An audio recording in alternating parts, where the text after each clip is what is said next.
नमस्कार, हिमाचल अभी-अभी.com से मैं दिव्या। पेश है अब तक के मुख्य समाचार। 7 माह बाद बाहरी राज्यों के लिए आज से चली HRTC की बसें। त्योहारों के चलते सरकार ने लिया फैसला। ऊना के अंबेहड़ा में मां बेटी ने निगल लिया जहर, सुसाइड नोट भी मिला। अफगानिस्तान वायुसेना के 2 हेलीकॉप्टरों के बीच हुई टक्कर, 15 लोगों की मौत। 8 महीने में पहली बार दिल्ली NCR की हवा बेहद खराब। नोएडा में AQI 600 के पार। हैदराबाद में बारिश का कहर, 11 लोगों की गई जान, परीक्षाएं भी टली। भारत में कोरोना मरीजों के दोबारा संक्रमित होने का खतरा, 3 नए मामले आए सामने। रिहा होने के बाद बोली महबूबा, दिल पर वार करता रहा काले दिन का काला फैसला, 370 के लिए जारी रहेगा संघर्ष। हाथरस केस में गिरफ्तार PFI कार्यकर्ताओं से आज पूछताछ करेगी ED। सवालों की लिस्ट तैयार। अब समाचार विस्तार से। आपके स्वास्थ्य का प्रहरी श्री बालाजी हॉस्पिटल कांगड़ा हिमाचल।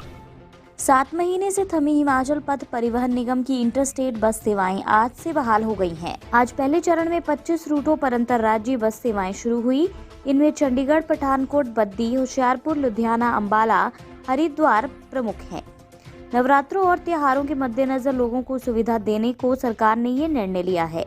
अंतर्राज्यीय रूटों पर बसों के परिचालन के लिए कोरोना वायरस से बचाव के लिए सभी दिशा निर्देशों का सख्ती से पालन कराया जा रहा है। अंतर्राज्यीय रूटों पर AC बसों के लिए अभी इंतजार करना होगा। ऊना जिला के तहत थाना बंगाणा के गांव अंबेहड़ा रामकिशन में जहरीला पदार्थ निगलने से मां और बेटी की मौत हो गई। मृतकों की पहचान आशा देवी, पत्नी श्याम कुमार व उसकी 25 वर्षीय बेटी दिशा ठाकुर निवासी अंबेहड़ा के रूप में हुई है।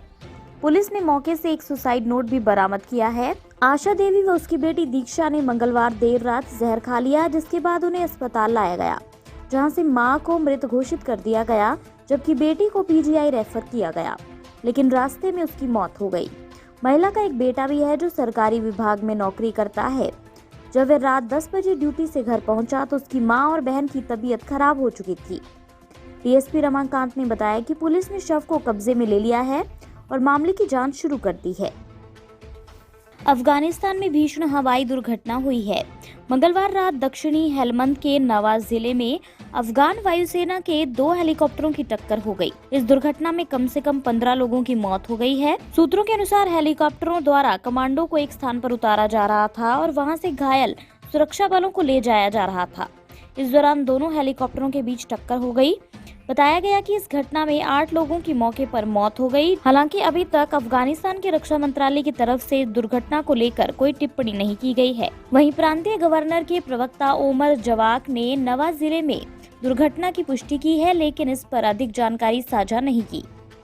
दिल्ली की हवा 8 महीने में पहली बार बेहद खराब स्तर पर पहुंच गई है। तापमान की कमी व हवा की चाल धीमी होने से मंगलवार के बाद बुधवार को भी वायु गुणवत्ता सूचकांक 300 अंक के पार पहुंच गया। प्रदूषण का स्तर बढ़ने के पीछे पंजाब, हरियाणा समेत दिल्ली के सीमावर्ती क्षेत्रों के पराली का धुआं भी बताया जा रहा है। हालांकि ये अभी सिर्फ 3% के करीब ही है। बुधवार सुबह आसमान में धुंध छाई रही। दिल्ली का वायु गुणवत्ता सूचकांक मंगलवार से ही रेड जोन में है। बुधवार सुबह पटपड़गंज इलाके का वायु गुणवत्ता सूचकांक 376 दर्ज किया गया, तो द्वारका में ये 319 दर्ज हुआ।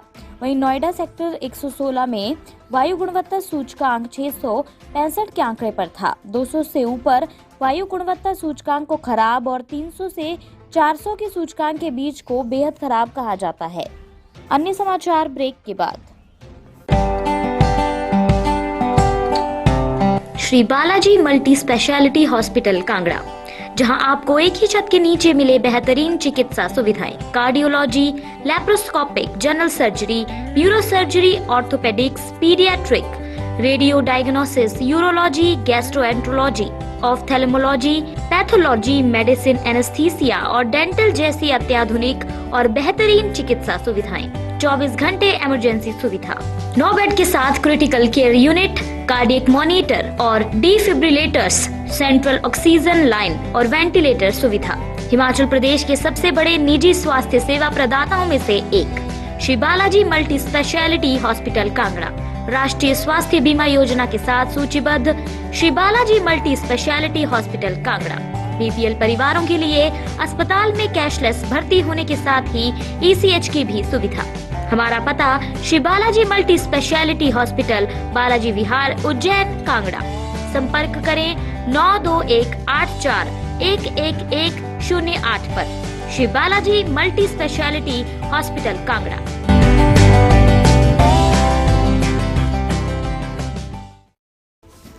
कोरोना के कहर के बीच अब मौसम ने भी अपना कहर बरपाना शुरू कर दिया है। हैदराबाद के कई हिस्सों में लगातार बारिश के कारण अब तक 11 लोगों की जान जा चुकी है। इनमें से 9 की मौत तो बदलागुड़ा के मोहम्मदिया हिल्स में दीवार गिरने से हुई।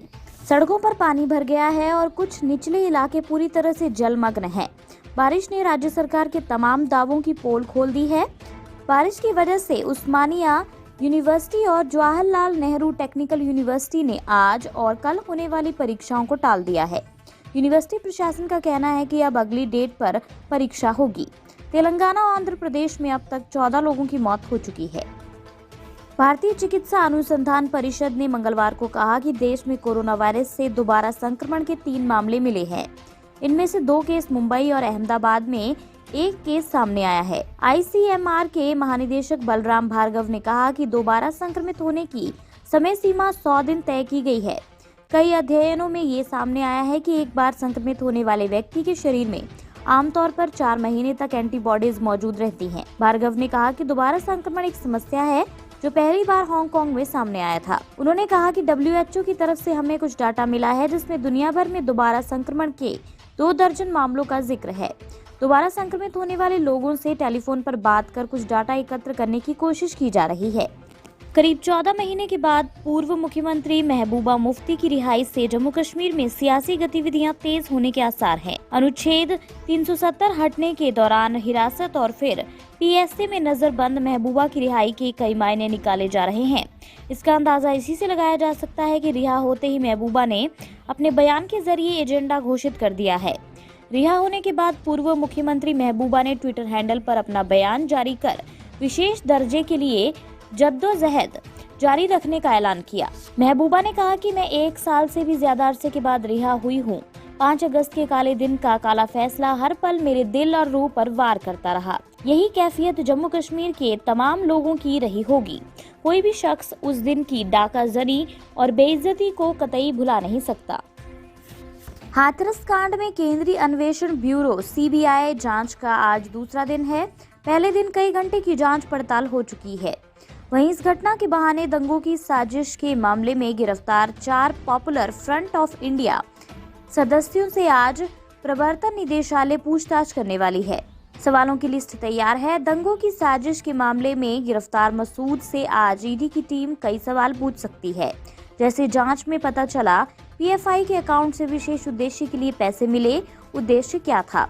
बताया गया है कि आप दिल्ली के PFI के जनरल सेक्रेटरी मोहम्मद इलियास के संपर्क में थे। इलियास से क्या बात होती थी? क्या आपको पता है इलियास दिल्ली दंगों की फंडिंग के आरोप में गिरफ्तार हुआ था। इसी के साथ ये बुलेटिन यहीं समाप्त होता है। अगला रेडियो बुलेटिन सुनिए शाम 7:30 बजे। तब तक के लिए नमस्कार। आपके स्वास्थ्य का प्रहरी श्री बालाजी हॉस्पिटल, कांगड़ा, हिमाचल।